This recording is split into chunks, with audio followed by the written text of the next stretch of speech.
And coming to sit on your mat. Swastikasana or Sukhasana, simple cross legs. So our first workshop, we already discussed about how to know what height to take, what to put behind the knees, under the knees. So go according to what you've learned. Take your fingertips to the side. Lift the sides of your body. So your legs drop down and the trunk of your body lifts far away from your legs. When I say the trunk, I don't mean the shoulders. In actual fact, when the shoulders lift, see how the trunk tends to shrink. So as you lift the trunk, the shoulders can come back and down. Think of the trunk as a whole, not only the front.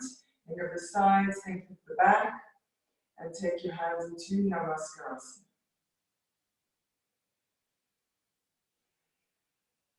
Take a moment to connect with your breath. And through your breath to connect with yourself.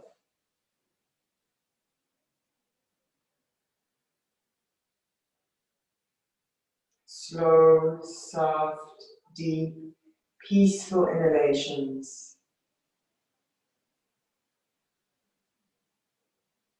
Slow, soft, deep, peaceful exhalations.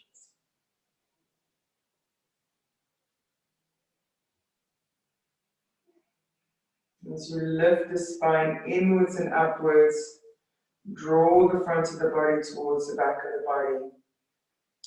So that in order to create that lift, you're not tilting forwards.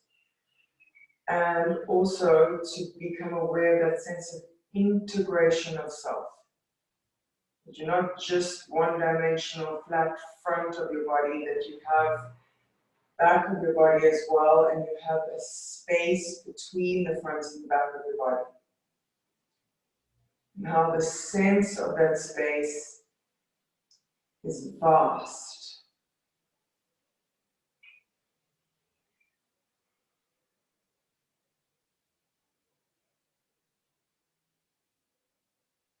Relax your legs again, let your legs drop to the earth. Relaxing your front groins, let your groins flow towards your inner knees. Inner knees rest over the outer knees. Inner ankles rest over the outer ankles.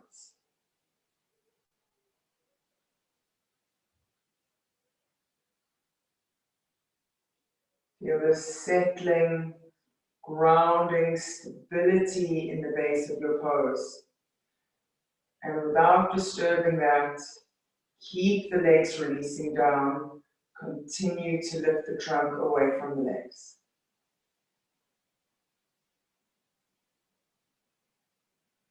Relax your face, relax your brain. Gently draw the front of your face towards the back of your head.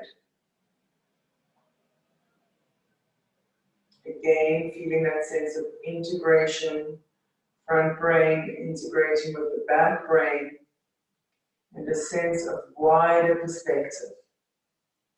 You aren't just pulling your mind forward, pushing your brain forward, and overly identifying with the mind, but by drawing the brain backwards, you have this sense of a little bit of perspective, a little bit of detachment, and having the intention that what you learn today is not only going to happen on the intellectual level, but on a deeper level, cellular intelligence, understanding that not everything can be understood by the mind, and acknowledging the body's own intelligence.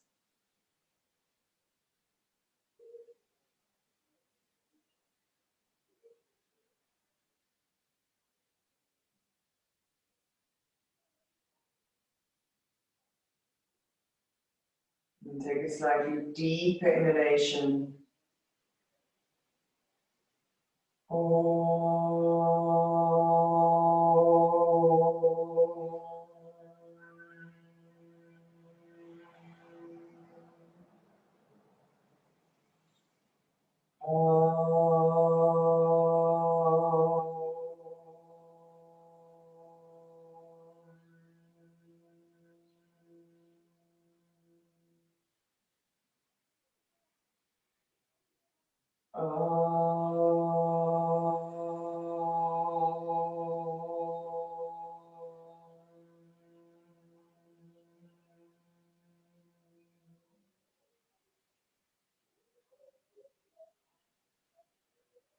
Relax again your face, your brain.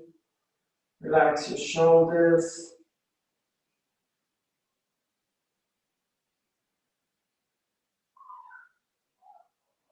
With your next exhalation, bow your head and surrender your brain to the seat of your heart.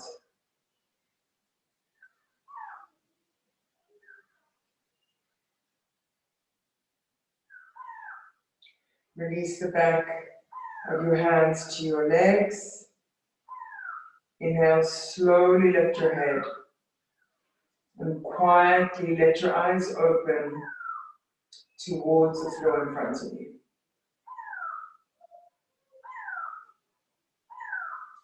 Okay, good. So we are continuing the work from 2 weeks ago when we started talking about the knees. Last week was the hip openings, and today we're talking about how the feet affect the knees. So the feet affect a lot, not just the knees. And at first when I thought, oh, we're going to do the feet, I first thought, oh, well, maybe I'll actually finish on time. Maybe this will be a short class, an hour class. And the more I started to think about the feet, then I realized maybe not so simple and maybe not so short, because there's so many ways of approaching it. And whatever I'm giving you here is obviously not an exhaustive final work. There's always deeper layers, deeper understandings, but at least to make some kind of beginning. So we'll start with when we're standing. So the feet are often our foundation of a pose, especially standing poses. They're often our foundation, you know, during the day. We're often standing, walking, hopefully not just sitting. So it's very important that the structure in the foot and how it affects the rest of the legs and especially the knees is in a good position.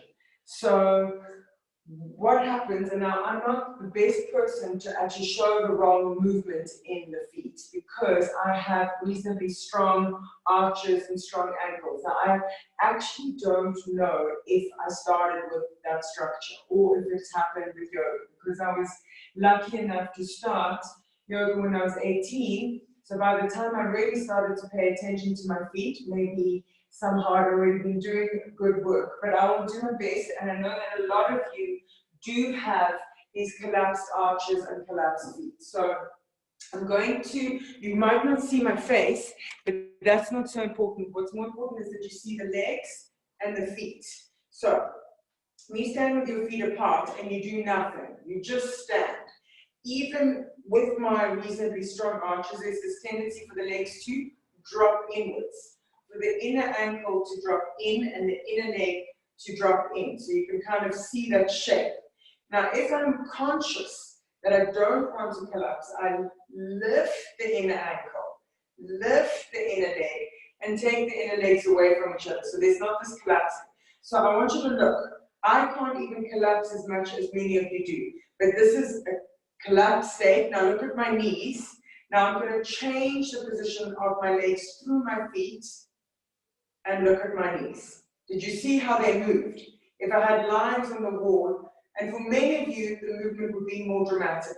So when my feet are collapsed, there's a weight, and I can feel it as I do this movement into the inner knee. There's a heaviness and a hanging and a kind of closing.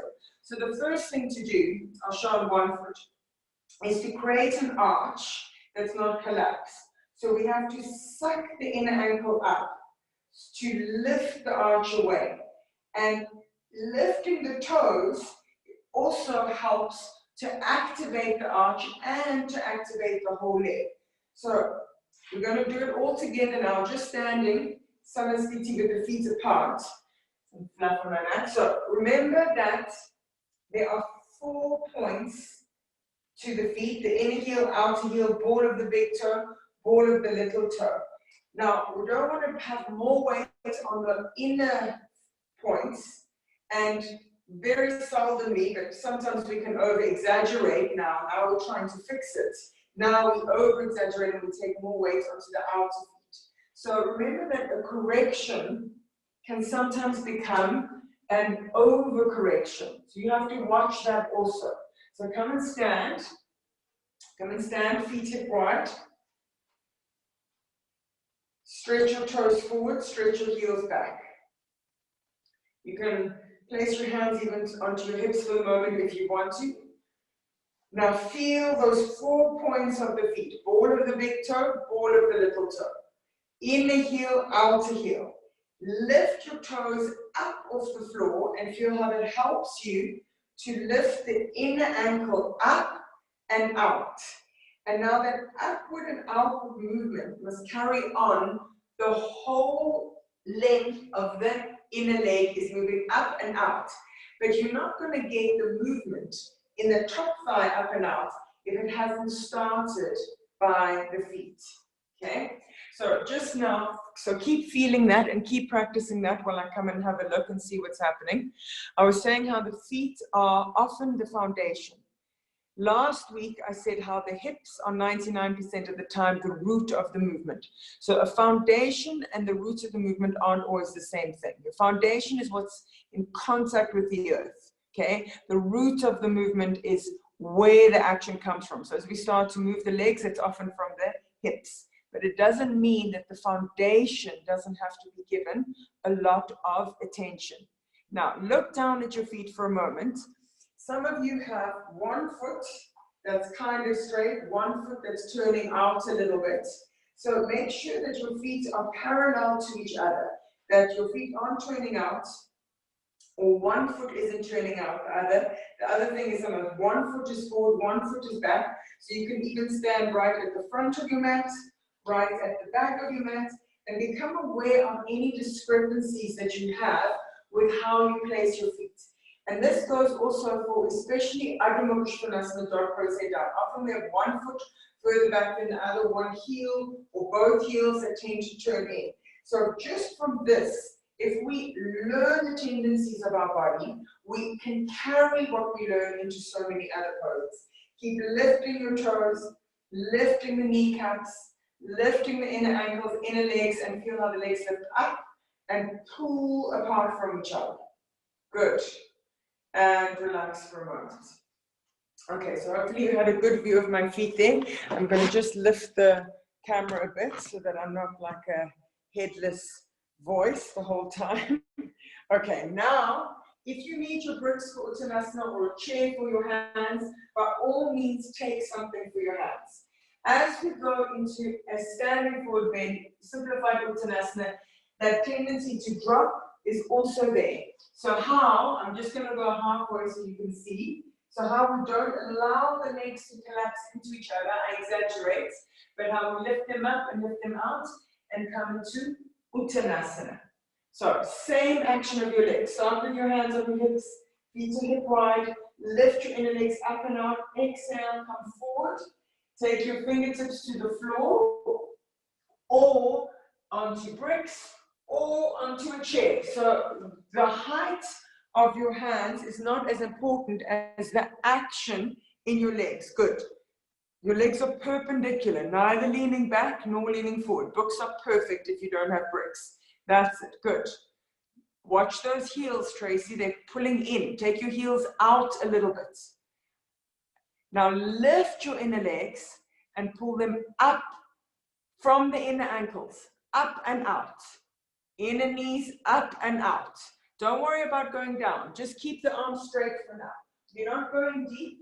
You're just in this position so that really the focus isn't on going all the way.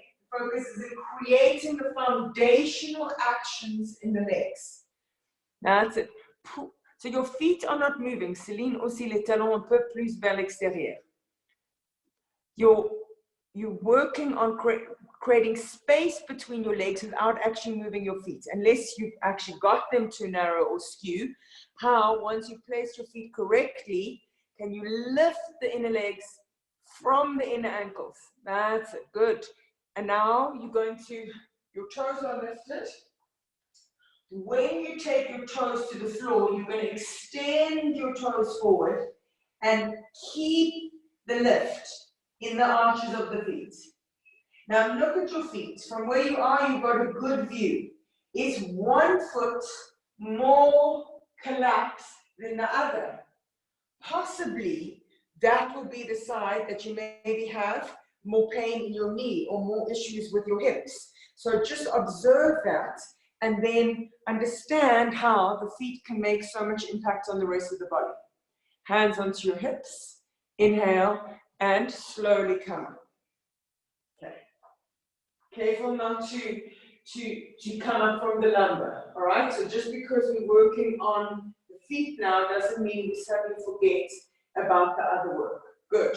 All right. So now let's take this a step further. You can step or jump your feet apart for Untitled Chapter. Left foot in, 15 degrees, right leg all the way out. Now, the wider the legs go apart, you can put your hands on your hips for a moment, the more the foot wants to clap. In actual fact, let's start with the feet facing straight forward. So feet facing straight forward, almost like Virasana position. So sorry, I was going into Trikonasana, but place your feet forward. He doesn't have their foot forward. Céline, that's it. Okay, good. So nice big distance between your feet. And feel, what if you do nothing, what happens in the inner legs, what happens in the inner knees? Can you ground the outer edges of your feet? Cut the outer edges of your feet into the floor, lift the arches, lift the inner ankles, lift the inner legs up and outwards. And it starts from the base and it goes all the way up and out. Tailbone, buttocks down and forward, front thighs back. Good. So now you have a triangle shape between your legs. Can it not be a collapsed triangle where the outer feet are lifting and the legs are bending and collapsing in? But without moving the feet, can you widen the space? Widen it. Pull your legs up and out. Legs up and out. Good. Then turn. Left foot in 15 degrees. Right leg all the way out. Now we're working on the back foot for the first time. We'll get to the front foot. Cut the outer edge of the back foot into the floor, and you help that cutting action of the back foot by lifting the inner ankle. So if we just try and take the back foot down, drop the inner ankle, go to how you were doing it before, and ground the back foot, ground the back foot. When you see the action is quite weak. If you help by creating this action from the inner ankle to cut the outer edge, how it becomes stronger. Stretch your arms for a moment. Tailbone, buttocks forward. Left front thigh back. Inhale, exhale. Untitled Chapter. Now, the more we go away from the back leg, the more we want to forget about it. So most of our awareness is closest to our heads. So we have to understand that we want to lose that awareness and put it back in the back foot. Your mind is wherever you put it. Your brain is where you put it, not just in your head. Back foot strong. Lift even the toes of your back foot to draw the kneecap in and up. Activate the quadricep. And then from the back foot and the back arm, inhale, coming up. Hands onto your hips for a moment and change sides. Rotation of your front leg. So go according to the best that you know. Even if we're focusing on one thing, don't let everything else you've learned along the way go out the window. Outer edge of the back foot cuts into the floor with the help of the inner ankle that lifts and pulls out. Stretch your arms. Tailbone forward, buttocks forward, especially the left buttock forward as you press the right front thigh back. Inhale, exhale with the resistance of your right arm, resistance of cutting the outer edge of the back foot into the floor, extending to the right. Breathe. Keep the edges of your waist long, but more than anything, your mind is in that back foot, inner ankle, and outer edge of your foot. From there and from your back arm, with an inhalation in one movement, come up. Turn your feet forward, light jump, feet together, Tadasana. Okay, so I'm going to get the closer view of my foot for the front foot. Now, in yoga, in the asanas, there's times when nearly everybody has the same tendency. For example, nearly everybody has a more flexible lumbar than dorsal spine, which means that when you take your arms up, sometimes you want to do it from the lumbar. So that's almost universal. There's other things where it's opposite. You're either going to do one thing or the other, and those things are almost nearly all the time completely in the opposite direction. And that's the case with the front foot in the standing poses. For some people, for example, me, I have the tendency for my foot to fall out. Other people have the tendency for their foot to roll in. So neither is correct. They're different, but they're both incorrect. The ideal placement of the front foot is not out, it's not in, both ways. Can you see I'm hanging in my inner knee when I roll in, I'm hanging in my outer knee when I roll out. So we come back to the 4 points of the foot and keeping, depending on your tendency, more, I have to lift the outer ankle more in. Those who roll in have to lift the inner ankle more. So it's a measuring, it's a consciousness, not just, oh, I heard somebody say, lift the outer ankle, because you might have the opposite tendency. So you have to look and see what is your structure, what is your fault, and how do you correct it. So again, you're going to lift the toes, to lift the knee up and make sure we're not falling inwards or outwards. So Trikonasana again. So feet together, light jump, feet apart, left foot in, right leg all the way out. Good. Now, hands on your hips. Even here, you can already get an idea of what it is that you're doing. So you're doing Trikonasana now, okay? So are you still sitting, Charlene, or you're in the pose? Or you just, okay. So, look at your foot and see. You're falling out, you're falling in, correct. Lift the toes, lift the kneecap. Now, with the correct alignment of the foot, we can better align the knee. If you look at your knee, often, even if your foot tends to fall out, the knee can sometimes fall in. So make sure that you rotate the right thigh so that all 4 corners of the kneecap are pointing with the toes. Stretch into your right arm. Inhale, exhale, and coming to Utthita Trikonasana. Now, again, the deeper we go into a pose, the more that tendency that's incorrect becomes exaggerated. Okay? So now you have to control, either with the outer ankle or by lifting the arch with the inner ankle. I'm coming to see for those who've got enough. That's it. Good, Tracy. Very nice. Lina Pamal. Good. That's it. Very good. So you can look down for a moment, but then look forward again, okay? So that you are doing it not, you can verify every now and again by looking, but you should do it from inside. Now, go back to your back foot. Have you lost the arch, Lina? De le pied arrière. And then inhale, slowly come up. Stretch your back arm. In one movement, pull yourself up from the back arm. Okay. Turn your feet forward and light jump feet together. We're going to do the other side. Okay. So remember that this is an experience. As you feel it, then you can kind of embed it in your cellular intelligence. And when you practice, I have to check here, I have to do that. Oh, this, remember my back foot, remember my front foot. So let's go to the other side. Feet apart, hands onto your hips. Turn the left foot, right foot in, left leg all the way out. So think of the back foot. Now watch. Are you falling out? Are you falling in? Correct. Lift your toes, draw your knee up, Buttock forward, front thigh back, stretch into your left arm. Keep resisting with your back foot. Alignment of your knee. Exhale, Uttita Trikonasana. The deeper you go into Trikonasana, the more your tendency to fall out or fall in will be exaggerated. That's it. So you can look for a moment if you're not sure, but then feel what's happening. So don't only rely on your eyes. Feel from inside what's happening. Breathe.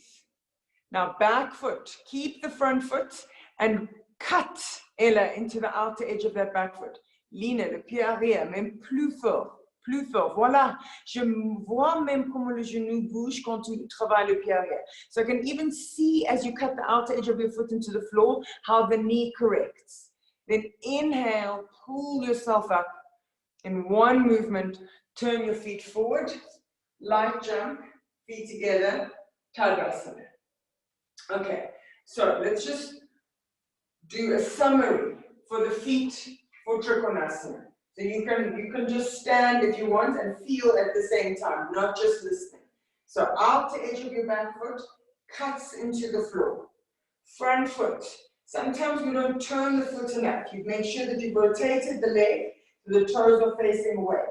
You watch your falling in, falling out, and you watch the direction of the kneecap in line with the toes. Okay? So in general, if you can just work that well, there's a knock-on effect up, okay, that everything becomes better placed. So that's for Trikonasana and the lateral type poses. Now we're going to do Ardha Chandrasana, and the back leg, although it is into, we're stretching it back and up, is still stretching away and pushing, creating that arch of the foot. So you haven't collapsed the foot. You haven't dropped the foot. You're still pushing into the ball of the big toes, inner heels, and extending the inner leg away. So let's do Ardha Chandrasana together. Off you go. Be in the center of your mat. Step or jump your feet apart. Left foot in. Right leg all the way out. Inhale. Exhale, extending into Trikonasana. You can have a brick if you need. You can put your hand on your top hip if you need. We're more interested in the feet today. Bend your leg, step your hand away and foot in. Now, the front foot wants to shift. You haven't allowed it to shift. Stretch the back leg back and up.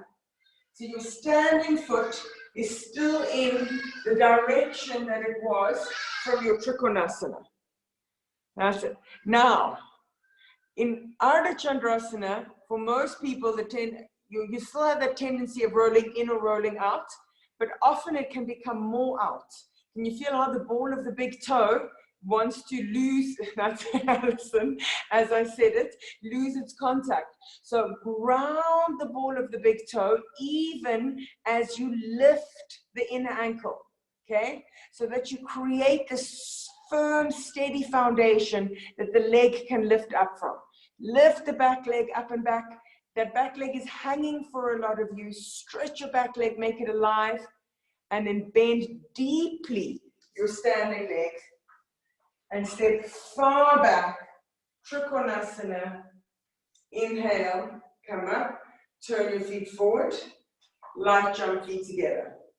Okay, so we're going to separate again like we did for Trikonasana. There's what's happening in the standing foot and what's happening in the back foot. So the standing foot does this kind of wobble because we haven't spread the weight evenly on those 4 points of the foot, and especially the ball of the big toe becomes unstable in Ardha Chandrasana. So if we lift the big toe up, we increase the connection with the ball of the big toe. Take the big toe down to the floor, push the big toe down to the floor, and feel how the ball of the big toe loses contact. Lift the big toe up and feel how you increase the contact. So in our Ardha Chandrasana, we're going to do it with the toes of the front foot lifted. So let's go. Stretch your arms. Inhale, exhale, extending to the left. Now, your left foot does not move. Keep your mind in that left foot stable. Bend your left leg. Don't move the foot as you step your right foot in and left hand away. Left foot has stayed. Now, lift the toes. Already here. We haven't gone up yet. You can put your hand on your hip. Ball of the big toe is strong. Toes are lifted. Then stretch your back leg away and up. And keep that awareness in your foot. Your standing foot. It's steady. Your ankles are firm, not falling in, not falling out. The 4 points of the foot, especially the ball of the big toe, with consciousness in, keep the toes lifted. Breathe, and then bend your leg. Step far back. Trikonasana. Inhale. Turn your feet forward. Light jump feet together. Okay, I hope it looked like in general the balance was a bit better. I hope that you felt that. So much for the feet being a shorter workshop. I think we might need 2 just for the feet because we've only gone to 2 standing poses so far and there's a lot more to discover. All right, so now let's do the back foot. Now, I was going to come to the work of the back foot with Supta Padangusthasana. I'm taking us right down. So, when we stretch the leg, often, let's see which angle is going to, we lengthen the outer leg. We spoke about this in our hip openings last week, how we have to stretch the inner leg. So, that same point that you had in Ardha Chandrasana on the standing foot, the ball of the big toe, I'm pulling my toe back. It's the same as lifting the toes. I keep that same structure in my foot and I extend my leg. So you understand, we haven't changed, we're not learning anything new. We're taking what we learned here, the very first pose, standing, not collapsing, lifting the toes, lifting the knees, and all we're doing is extending it into space. Now, either in Supta Padangusthasana it stretches up, or Ardha Chandrasana, suddenly my camera is too low, we're extending the inner leg. This might be parallel to the floor, but the shape of the foot, the shape of this opening of the inner ankle, this hinge of the inner ankle is not closed, it's open. Outer ankle sucks in, inner ankle space is open, all right? So, I'm lifting my camera again. For the back leg, that firmness of extending into the back leg is very important. So, we have worked the front leg, we're not forgetting it, okay? Now, I come onto the ball of my big toe. I'm not flat, my heel is lifted, and I'm on the ball of my big toe, and I've extended my inner leg. Now I continue to stretch my heel away, stretch the ball of the big toe away, and when I come up, I have this firmness, which gives me a sense of stability, but it has a lot to do with my back foot, okay? So, off you go, Ardha Chandrasana. To the right first, so I just did to the left, you're going to go to the right, ball of the big toe of the front foot, step in. Now stretch your leg back. Good. So now this is going to stop the leg from rotating also.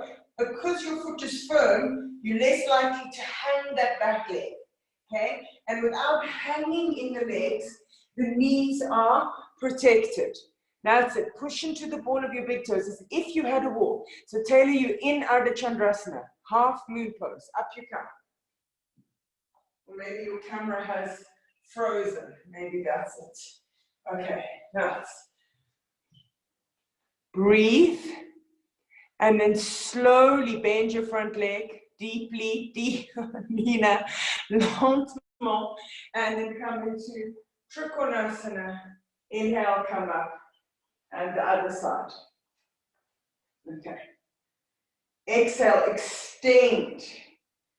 Do not move the left foot. Bend the left leg and step the right foot in. Your hands are allowed to be on your hip. You're on the ball of your toe, your knee is firm. Lift the toes of the front foot if you need, so you don't forget that action. There's no hanging in the knee of the front leg.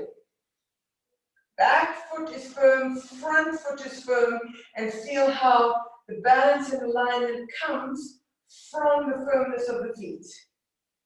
Now the knees are better aligned because of the firmness of the feet. Bend your front leg, step far back, stretch your top arm, pull up from your back foot, turn your feet forward, step or jump feet together, Tadasana. Very good. Okay, now we're going to do Parsvottanasana, which has a similar action or similar awareness that we need in the front foot. So my distance is a bit short just to make sure you can see my foot on your screen. So in Parsvottanasana, there's this tendency to hang in the outer leg, hang in the outer foot. So how we keep the ball of the big toe, keep the knee aligned, and hold with the outer leg in. But it's starting, well, there's 2 points. It's from between the foot and the hip, how we make the leg aligned. So come and step.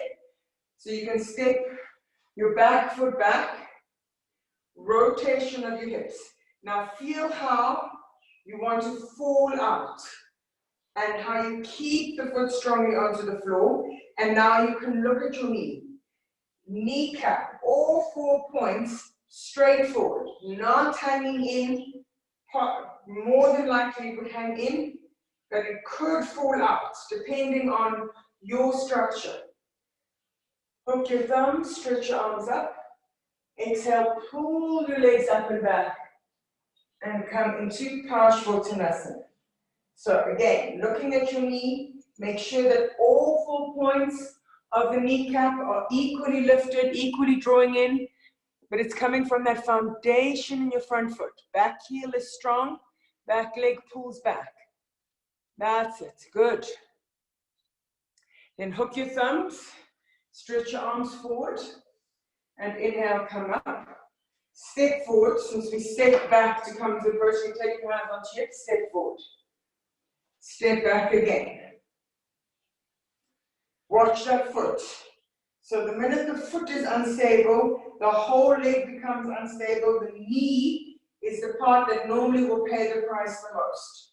Change your of your thumbs and take your arms up. Rotation of your hips. Now keep all 4 points of the kneecaps lifting from that spreading of the weight equally between the 4 points of your foot. Of course, the back heel is strong. Our awareness, our practice now is on the front foot, but that doesn't mean we lost awareness of the back foot. All 4 points of the kneecap in and up. Lift the toes of both feet for a moment. Don't let your back heel become light. If you lift the toes of your back foot, you'll help the back heel.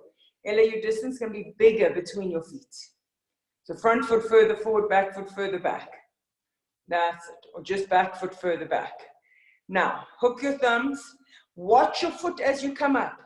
See, you see, Alison, how that big toe lost its contact on your way up? So the same work in Ardha Chandrasana you have to have in Parsvottanasana. Inhale, come up. Lina, tu m'entends? I think some of you have connectivity issues. Okay, turn, have your hands on your hips and step forward. Good. Okay, so now, whether you can do Paschimana Namaskara or not, if you can't do Paschimana Namaskara, you do just holding your elbows. Now we really become aware of how unstable the feet are because we cheat a lot by being able to use the hands, and that means we can do actually a worse pose because we have more balance and we don't realize how we're losing the correct placement of the foot. So now we're taking the hands out of the picture. And now the Parsvottanasana. I don't mind if you can't come all the way forward, but watching what happens to the leg from the foot, from between the foot and the hip. What's happening? Lift up, inhale, exhale. Keep the ball of the right big toe, your right. So you step back with your left foot, your right big toe, ball of the foot strongly to the floor, right outer hip, strongly in. That's it, come forward. Keep the kneecap lifting up. And now back heel strong. Keep that awareness between the ball of the big toe and the outer hip. And inhale from the back heel, come up. That's it, good. Step forward. If you're holding your elbows, change the cross of your elbows. Otherwise, keep your hands in a Maskarasana. Step back, Paschimana Maskarasana. Turn your hips. Watch that front foot. Front foot is stable. Outer hip, draw it in. Between the ball of your big toe and your outer hip, how you hold the leg in the correct position. Inhale, lift up. Exhale, extend forward. Ball of the big toe, left big toe, and outer left hip in and back. Back heel strong. Keep that awareness in the foot, in the hips. Inhale, come up. Good. Better, Alison. Did you feel how that feet, the awareness in the feet just changes the pose completely? Good. Okay, just come and do an Uttanasana where you're relaxing your brain, your jaw, your eyes. And although this is a relaxing pose, a recovery pose, you are still aware of the inner ankles. The first work that we started with, not collapsing the inner ankles. That's it. Stretch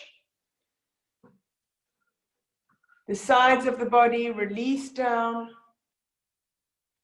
Don't hang back or don't hang in with the legs. Relax your jaw, relax your eyes, relax your brain, and breathe. Keep those knees lifting. Suck your kneecaps in and up. Okay, so it's not today's focus, but we are going to get there soon about how to stretch the legs properly, so you're not worried about overstretching the legs, but we'll get there on another day. Only so much we can do in a day. Okay, good. Hands onto your hips. Inhale and slowly come up. Charlene, I know you can come up better than that. All right, so last standing pose, Prasarita Padottanasana. Outer edges of your feet parallel. So basically, we're just reinforcing our lifting up and out, lifting the inner ankles, grounding the outer feet, and from that firmness in the feet, how we can lift the knees, kneecaps in and up equally. So you have to think that these corners of the kneecap, all four corners, equally in, equally up, coming into your Prasarita Padottanasana, starting concave spine. And then those who can go forward, come into the full pose, lift your shoulders. When you take the trunk down and the head down, pay attention to not collapsing the legs. So some parts of the pose have to lift. Tracy, your feet can be wider apart, quite a bit. So this is wider than the other standing poses. And then notice how the wider you go, the more challenging it is to lift those inner legs. But you do it anyway. Alison, that's very nice with your knees and your legs. Good. That's it.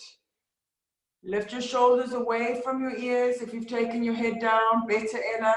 You collapse and go in those inner legs. Concave spine. Press your hands to the floor where they are. Tracy, careful. Your elbows don't fly out. Keep them parallel. Hands on hips. Now suck all the weight into the inner thighs. Hold it in the inner thighs on both sides. Inhale, come up. And heel, toe, and step your feet together. So, in not a virtual class, a live class where we're all in the same space, I could show on you guys certain movements that maybe on myself it's a bit difficult to show you, but I want you to do an adjustment. Now I have to show you, and then you have to try and create that and feel that in your own body. So as you're going forward, I exaggerate a bit, but there's this hanging in of the inner legs. So I want you to feel as if there was a belt on both sides pulling the legs up and away so that they can't hang. You could even place the belt, depending on the structure of your legs, just below the knee and just above the knee. So you can't, it's very difficult to do by yourself. I'm saying that this is what I would do if I could do it on you. I would come to the side, I would put the belt, and if I had an assistant, I'd have them on the other side, the same movement, and would lift up and pull out. So I want you to imagine you've got 2 yoga devas, fairies, little helpers, and imagine that you had somebody pulling up and out on either side, that you cannot drop into those enemies. Because I cannot stress enough how this is not great for the knees, okay? That you don't want that weight that collapses. All right, good. Come and sit in Virasana. You're going to have a blanket for behind your knees and tie your ankles. So if you don't have a normal belt, you can just wrap a gown cord, something enough that it's firm. If you have the belt, make sure your buckle is at the back. We're not looking to create unnecessary pain. So if the buckle is in the front, it's going to cut in. Buckle at the back. Now you have to make sure your feet are aligned. The feet want to escape this discomfort in many ways. One foot goes forward, one foot back, one foot climbs over or under the other. So making sure that your feet are aligned, and then come, take your feet behind you, head onto the floor. You make sure your feet are aligned again. Pull the rounded part of the blanket into behind your knees and come and sit. Okay, so this, using the belt, can be very intense, but it is also helping not to hang into the outer ankles, to keep the alignment, to keep the outer ankles in, and we're also working the arches of the feet in this pose. However, if it's too much, you have a second blanket, which you roll a little bit, and you place that second blanket underneath your front ankles. I hope you can see. I'm going to put it a bit lower.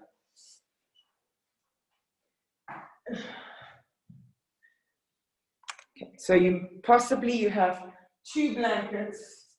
You have your belt. I'm not putting my belt on because I'm about to come check. Your first blanket is underneath the front ankle. That's only if you can't bear to sit.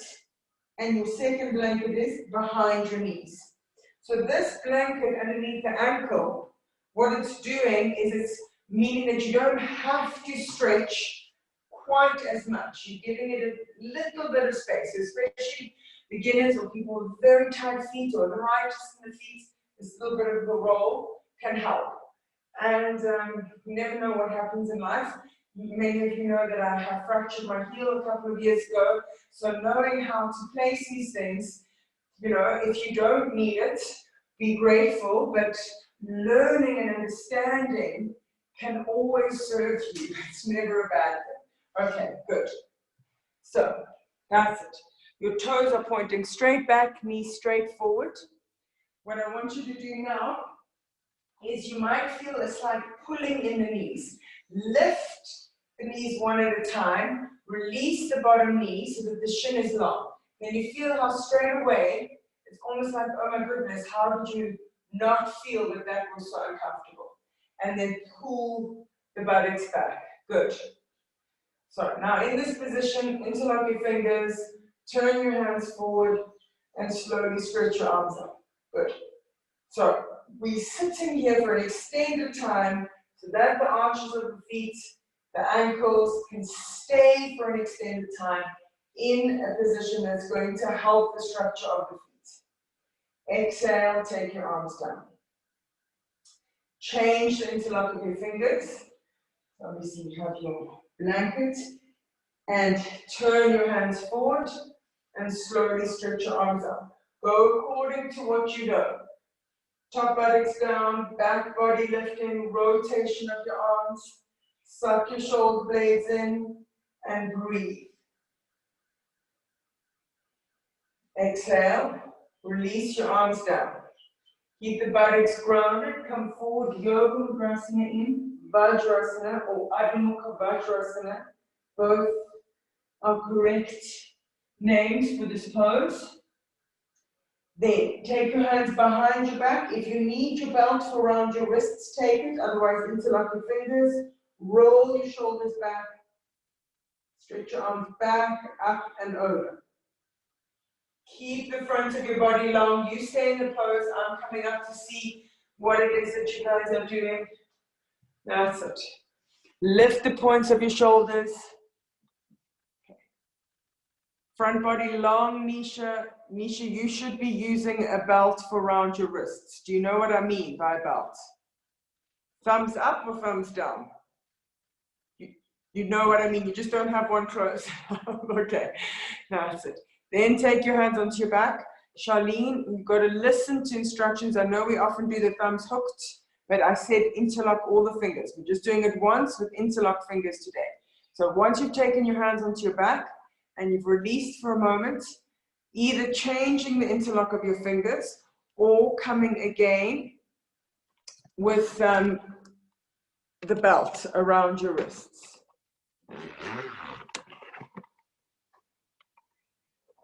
Rotation of your arms, Tracy, stretch into your fingers, lift the points of your shoulders, breathe, and then take your hands onto your back. Release your arms to either side and let go for a moment. Ella, you should have something under your head when you're going forward, okay, so that you're not sloping the spine down. All right, we didn't hold it for long, so you can definitely practice a lot more shoulder openings in this. You can do your Gomukasanas, you can go forward again, you can do hooking thumbs behind your back, you can sit with the arms back, you can do Virasana, Virasana, so you can stay in this for 40 minutes to an hour. We're not going to do that today, but just to understand that staying in this might not be comfortable, but we're doing a lot of good. Now keep your belts. Come up, turn your toes under. You can take your extra blankets away. Turn your toes under. Bring your ankles together. Knees together. Now, when you're in this position, look at the big toes. For many people, the big toes want to fly away from each other. One hand for balance, other hand to adjust your feet. Bring the big toes together. Now, when you bring your knees to the floor, don't think of going far away. You want your distance between your knees and your toes to be the shortest distance possible, and come and sit. Now, for some people, this is quite comfortable. For others, it's close to torture. I just like to look at it as the free reflexology. It's the bonus part of the class. So if it's feeling almost unbearable, then you just come out, release for a bit, and then come back in again. And if you're comfortable, you can carry on sitting, breathe, relax your brain, relax your jaw, just sit. If it's unbearable, you have to go into it a little bit, let go as much as you can, and come out. And come back in again. All right. Then you're going to release your feet and stretch your legs back one at a time. I'm coming now.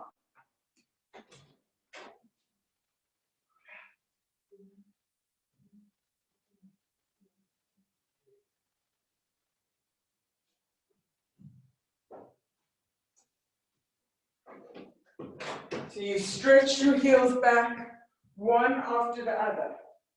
And now you're going to come and do Adho Mukha Svanasana, dog pose, head down.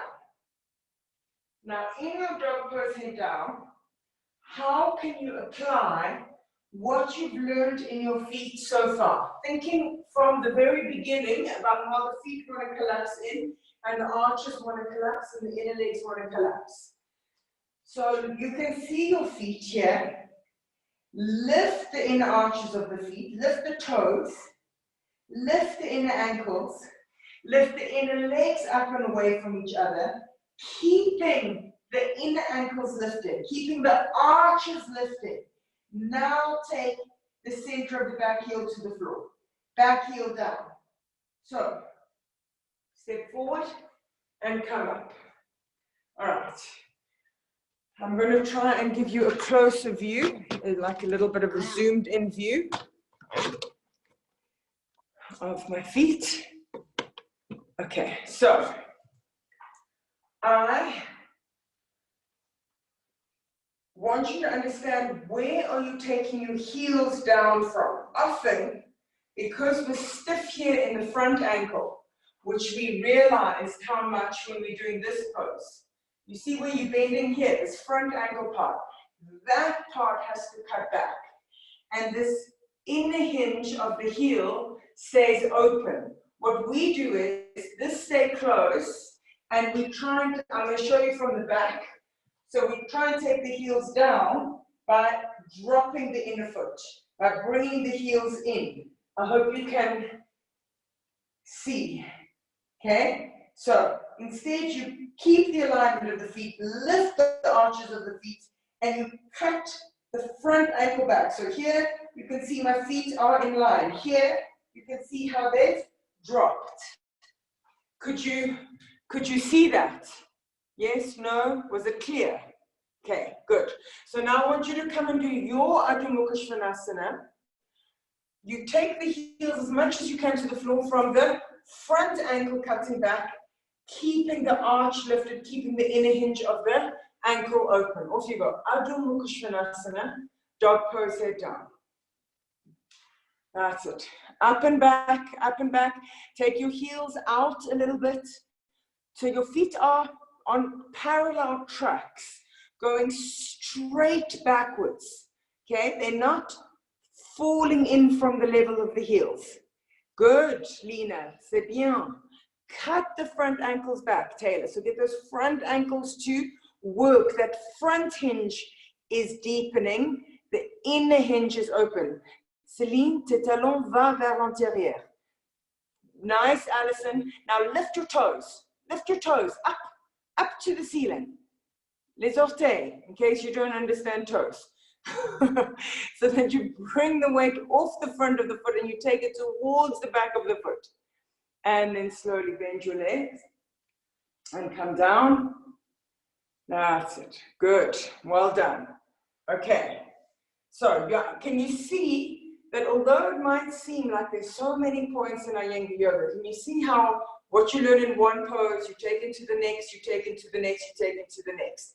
That your tendency of what you do just standing is also going to be what you tend to do in different poses. Dog pose, your standing poses. And by understanding that's why the Tadasana is such a powerful pose. Just looking what you're doing wrong in Tadasana, you'll find that you're doing it wrong in nearly every single other pose to one degree or other. Okay, now we're going into Virasana. So, Virasana and Ekapadabekasana, same position of the leg. Now, what I often see is that because the foot pulls out or the ankle hangs out, then it's putting pressure on the knee and closing the knee. Now, some people will do a pose that I will look at and think it's not a fantastic pose at all, and it will look like they're stressing their knee, but they might not have any pain. So, I'm not saying that somebody can't get away with it. However, I do believe that rather let's just be conscious and do better whether we have pain or not. Then there's also Patanjali's Yoga Sutra that pains that can be avoided should be avoided. So just because we don't feel a stress on the body initially, repetitive stress can create quite bad injury also. But it's just, we feel it all of a sudden one day, but it's not all of a sudden. It's because over time, we've been doing something in the wrong way. Now, I don't say that you're absolutely going to get an injury. I just say that practice with consciousness, with awareness, because at the end of the day, that's what this practice is supposed to be about. That using the body as a tool to practice consciousness. So at the very least, even if we weren't ever going to get an injury, our practice is more conscious. Okay? Does that make sense on some level? And just a little aside, I've always wondered, why is it that most of the time, whatever our natural tendency is often not what's best? You know, when we lift the arms, our natural tendency is to go from the lumbar and not the shoulder blades. When we stand, we collapse certain areas. So why is it that naturally our structure isn't better? Okay, obviously we have the way we live, sitting at desks, you know, being less physically active than maybe kind of our very distant ancestors were. But besides that, the closest theory that I can come up with is that it drives us to choosing consciously. Because if we don't choose consciously, we end up having pains, we end up having discomfort, and things like that. So this tendency to not do things correctly is actually driving us to choose consciously, and that practice of consciousness is what makes us human beings and is what yoga is all about. So instead of being frustrated by the body's naughtiness or weaknesses or bad habits, see them as an opportunity to practice consciousness. Okay, having said that, let's get on to sitting in Virasana. So you will have whatever height you need under your bellies. Head on the floor, feet straight back. Take your hands behind your knees, pull your calves back and out to the side and come and sit between your feet. Now, some people can sit without any pain, but what's happening in their feet is far from ideal, in that the outer ankle is bulging out, the toes are curling in. So again, I can show a little bit the wrong action, but not as much as some people are doing. So the outer ankle is bulging and my toes are kind of curling in. And if you were to see my inner ankle, it's squashed. And that hinge that I've been talking about, this hinge has become closed. So when you take your foot back into Virasana, on the inner foot, you still have this length on the inner foot and this opening of the inner hinge. On the outer foot, you haven't collapsed. Remember the standing poses? Some people tend to fall outwards, some people tend to fall inwards. So here, it's a clear collapsing. So you have to suck that outer ankle in on the one foot, extend the inner ankle on the other foot. And although the toes are pointed, it is still very similar to the shape of your foot when you have a straight leg, in that you haven't twisted, shortened the inner leg and extended the outer leg. So maybe you can sit on the floor, but at the expense of all of those things happening in your feet. In which case, better to take a bit of height. Now you've got a little bit of space to work at correcting the feet.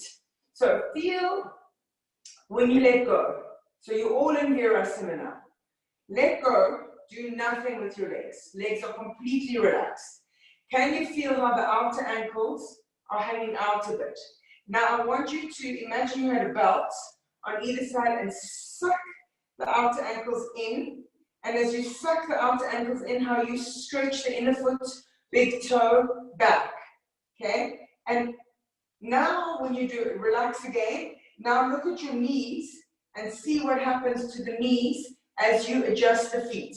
Can you see that it's not even, some things are very subtle and difficult to feel and difficult to see. But this is very tangible as I pull the ankles in. So you can see my knees from where you are. I'm not thinking of my knees. I'm not directly doing anything with my knees. I'm only sucking the outer ankles in. And can you see how my knees have gone from hanging inwards to coming forward? All right? So I'm going to take you all off mute. And if there's any questions that you want to ask while you sit in this Virasana, you can ask, and I'll have a look also. Let's unmute all. Okay, you should all be unmuted. Anybody have a question? Or is my instruction so sparkling and clear that you all understand, which would be wonderful? Okay, yes, Ella and then Celine. Okay, not so sparkling and clear. Okay, yes, Ella. Oh, you good. Oh, you're just saying you're good. Okay, Celine, what's your question? Width between the knees, how close or not close we should be. Okay, so we'll talk about the width between the knees.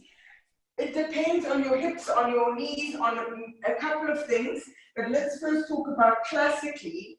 The knees are almost together, but you're not putting the inner knees together. The knees have to be placed in a way that they're stretching straight forward, your thighs are parallel.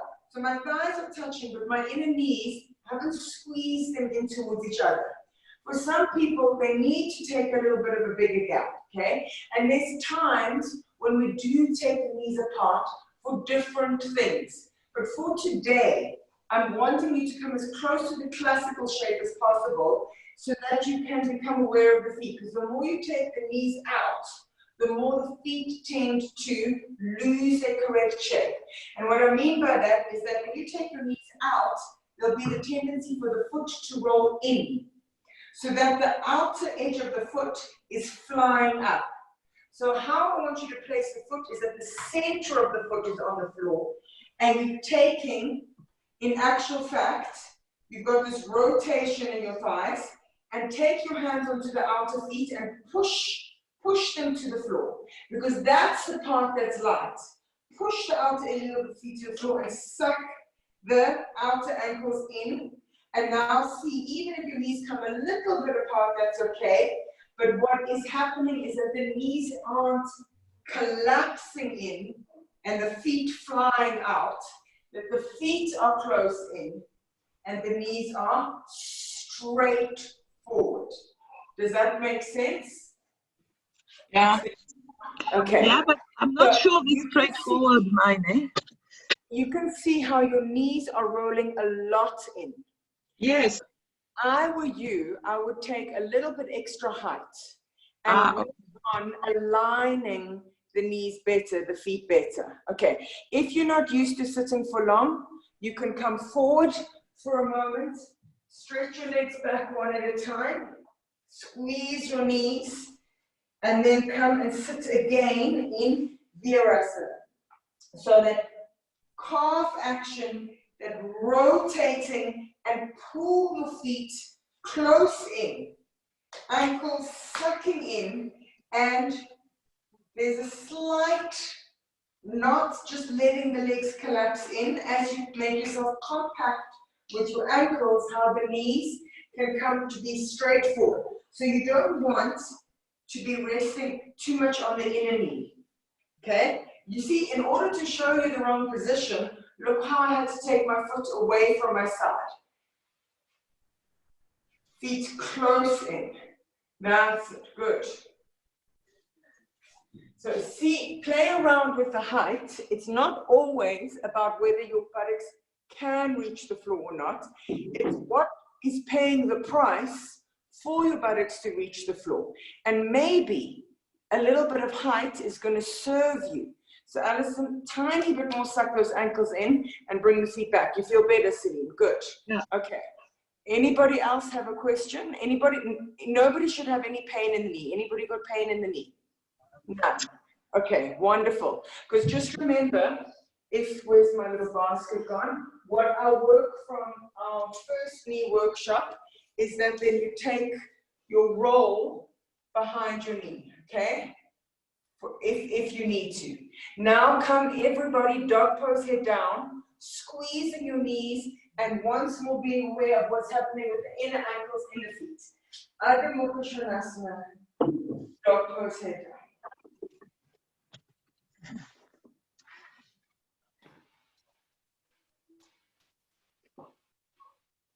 And then come into Chaturanga Dandasana for a moment if you can, and then release to the floor.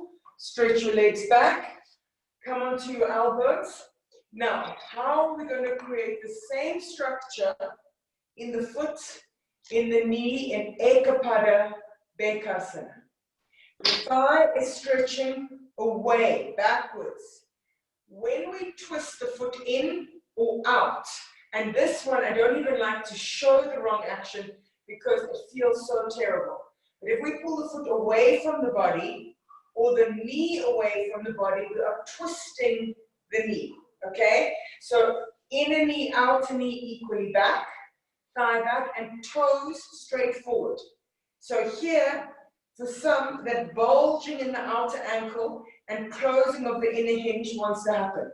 So how do you suck the outer ankle in and make sure that the inner foot, the line where your big toe is extending forward, okay? And then release. Stretch your legs back one at a time. So get that length in the front thighs, rotation in the front thighs, and then other side. So, no letting the toes turn in and the ankle bulge out. Keep the toes straight forward. That's it, good. Remember, we spoke about this a few times. There's 3 options for your hands if you can't get to the final pose. So, consciously placing your hands according to the best of your knowledge, okay? That's it, good. Outer ankle, suck it in. Knees straight back. Okay, is everybody okay? No pain in knees, no pain in the lumbar. Okay, just good. All right, just remember if you feel your lumbar, you've got to watch the direction of your tailbone and your buttocks. Let's do it in one more dog pose, through chaturanga and ekapada bekasana again. Adho Mukha Svanasana. Dog pose head down where you squeeze your knees. Watch your arches of your feet. Cut the front ankles back to take the heels to the floor. So dog pose, everybody. Push away from your hands. Chaturanga. Your knowing how to work in your feet is going to help your chaturanga enormously. We'll get there in another class or workshop. Okay, stretch your legs back.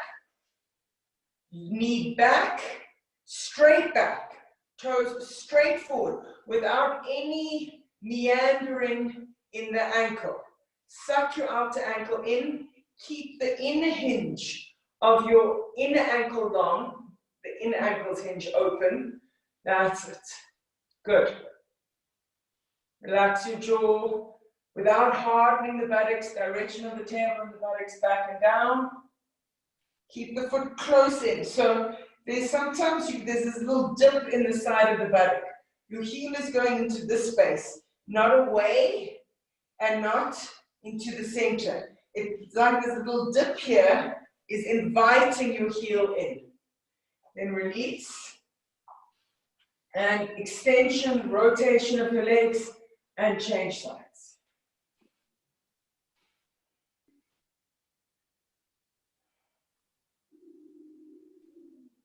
Relax your throat, relax your jaw, knees straight back, outer ankle sucking in. Pull your toes forward, Lina. Tirez les orteils vers vous. And don't turn back to your foot, turn to look forward. I think it's your screen that's frozen again. Okay. Ah, voilà, c'est mieux. C'était ton écran qui a frigé. On peut dire ça en anglais? It froze? Non, pas vraiment. Okay. You all good, Alison? Okay, and release. It's okay. Did you do both sides?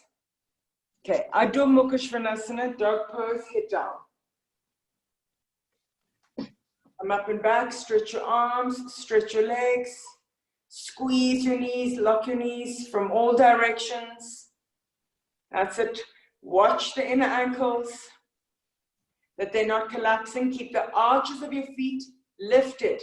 Keep the heels on their tracks, straight backwards. Cut the front ankles back to take the heels down as you keep the arches lifted. C'est un peu mieux, Céline, mais même plus. That's it. Watch those heels, Tracy, that they're not going into each other. And then bend your legs and step forward. So, what you've learned today about yourself has not been fixed today. You've just become aware of something today. So each time you do dog pose, you need to check. I know I do this, let me correct it. It's not that we fix the body instantaneously, but we can learn something, and then the trick is, can I be conscious of what I've learned as often as possible when I practice? And then that consistent consciousness and practicing in a way will transform the body over time. So it's not that we transform the body in one day, but we can awaken an awareness in one moment.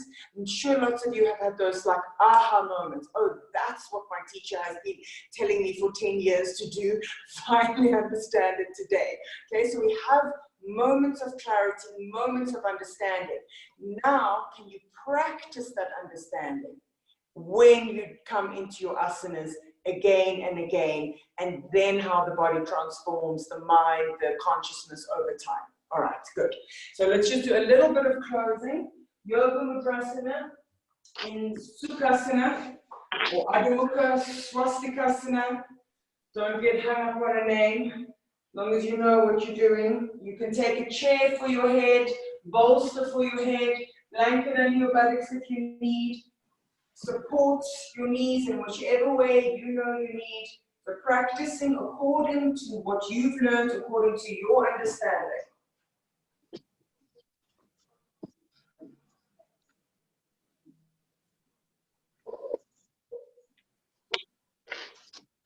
Relax your brain.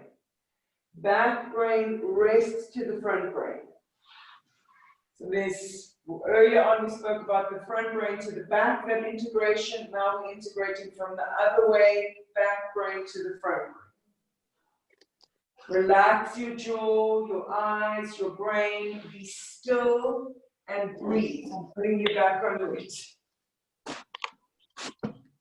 That's it. Good. Tracy, I would also have something under your buttocks. I'm glad you're taking the chair, but remember your knees should not be higher than your hips.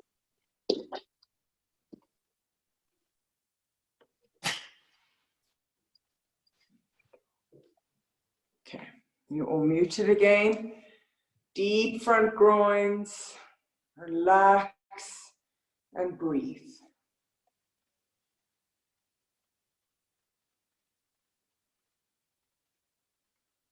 Then inhale, slowly come up. Change the cross of your legs and come forward again. Come forward, Yoga Mudrasana, or Adho Mukha, Swastikasana, Sukhasana.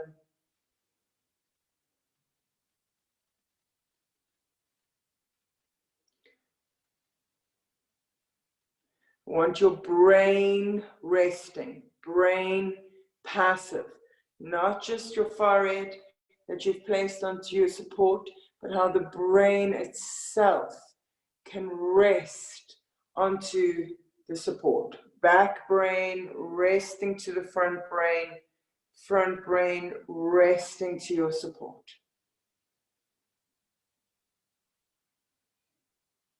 Then inhale, slowly come up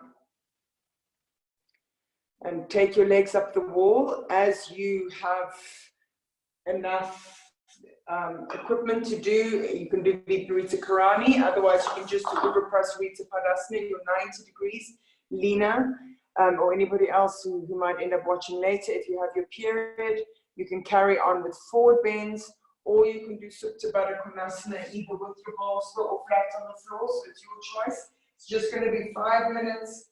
Either do Yana Shasasana and Paschimottanasana, or come and rest in Supta Baddha Konasana, your choice. If you don't have a lot of support, see if you can maybe at least just support the legs, that there's this feeling that your body doesn't have to hold itself, that you can let go. So that's if you have your period. If you don't, your legs are up the wall. Either Viparita Karani.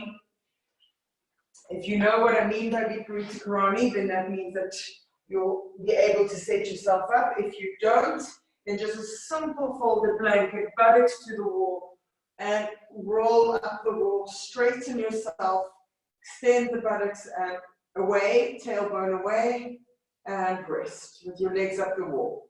Careful that your toes don't fall out. Rather take your heels out of the toes together. If you can't, rest with your legs straight. So what I mean is that if, when you let go, that happens, you can feel straight away how it pulls on the inner knees. Then rather shift your heels out a little bit and rest with your toes slightly into each other. So the knees might not be 100% straight, but you haven't closed the sacrum or the lumbar. This is a better option out of the two.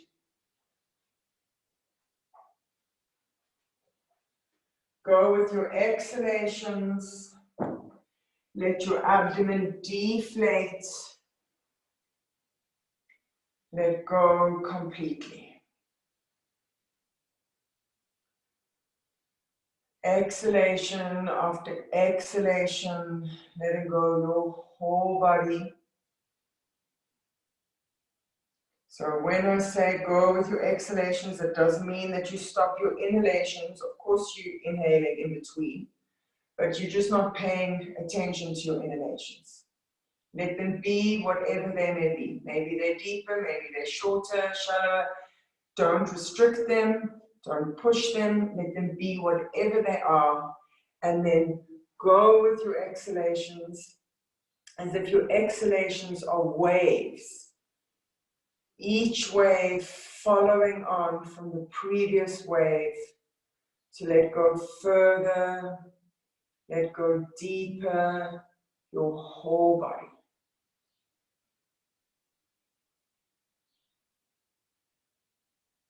Continue to consciously let go, consciously relax, exhalation after exhalation.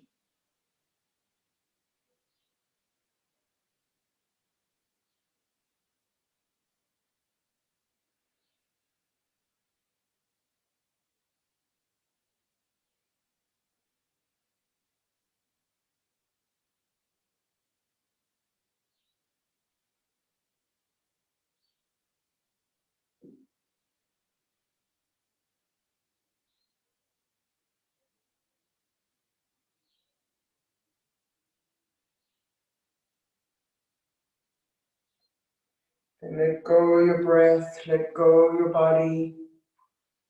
Just rest there for another moment without directing the breath. You're not losing your awareness, you're still conscious of your breath, but just letting go without directing anything, just be there for another moment.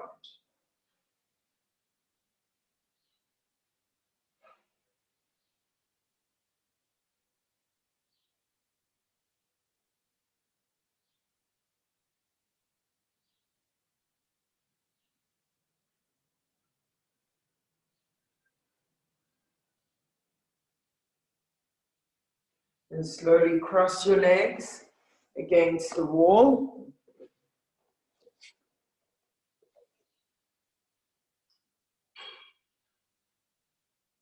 Relax deeply your hips, your buttocks, your abdomen.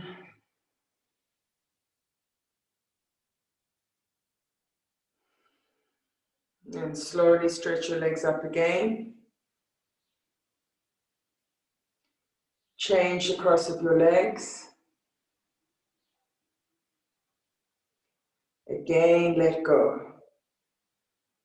Relax your diaphragm, your heart, your lungs, your eyes, your brain. Let go completely.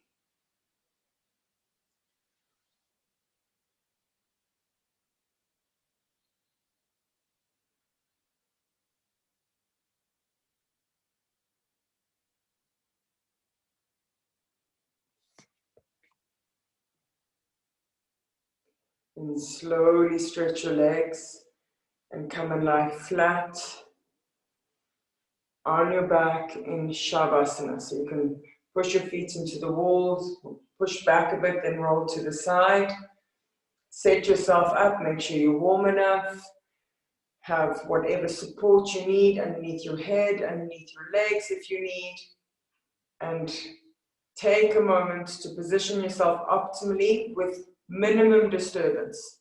So you may need to put some things in place, but do it keeping a sense of quietness without moving around more than absolutely necessary, and come into Shavasana.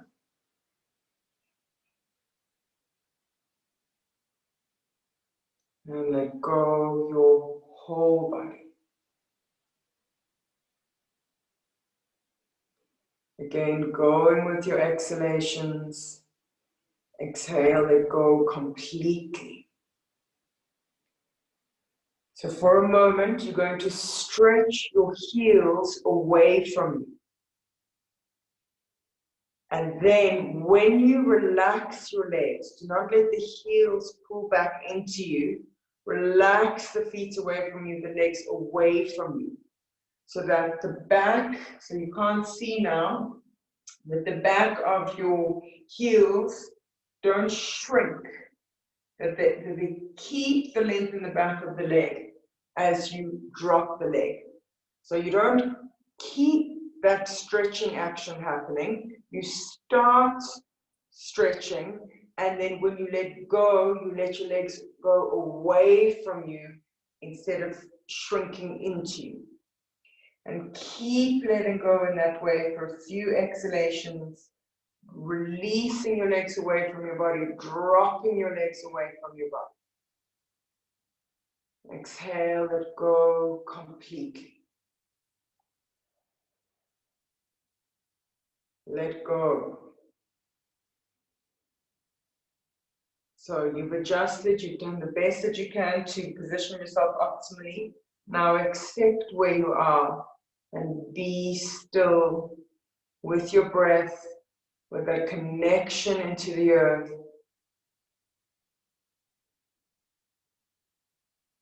Let go your whole body.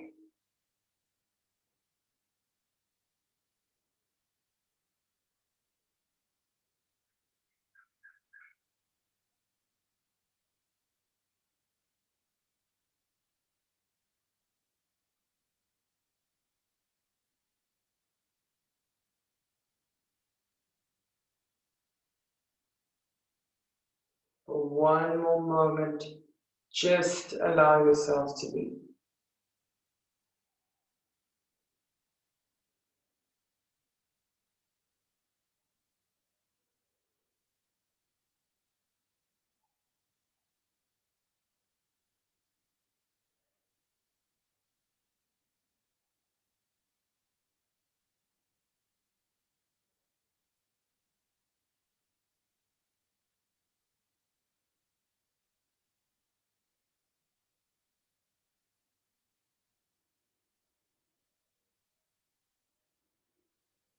And slowly come back to your inhalations. Slow, soft, peaceful inhalations, deeper inhalations. And you feel a sense of space, of lightness in each and every cell of your whole body.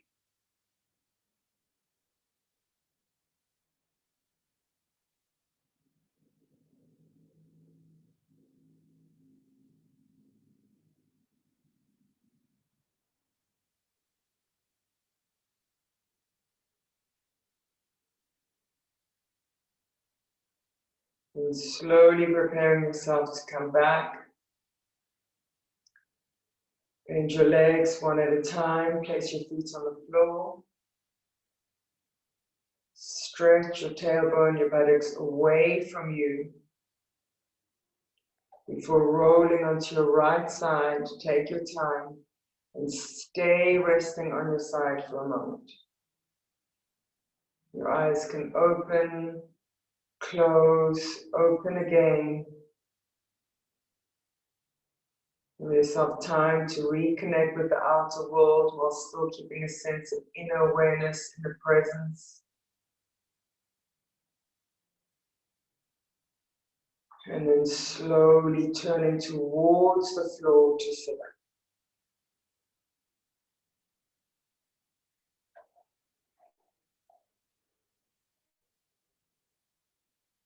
Namaste.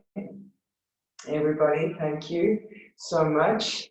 Hope that you all have a beautiful day. See some of you on the mat tomorrow, some of you Saturday. And I will be posting this up on YouTube also. So if you know of any people that you think might benefit, you're welcome to share it and let people know.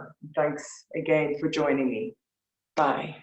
Okay. And remember, if you have any questions or anything like that, you can get to me on either my WhatsApp or on you can message me on Facebook or on my website if there's anything that you're not clear about or that you want to ask questions for future classes and things like that. Okay, great. Bye, everyone. Thank you. Bye, Dize. Bye.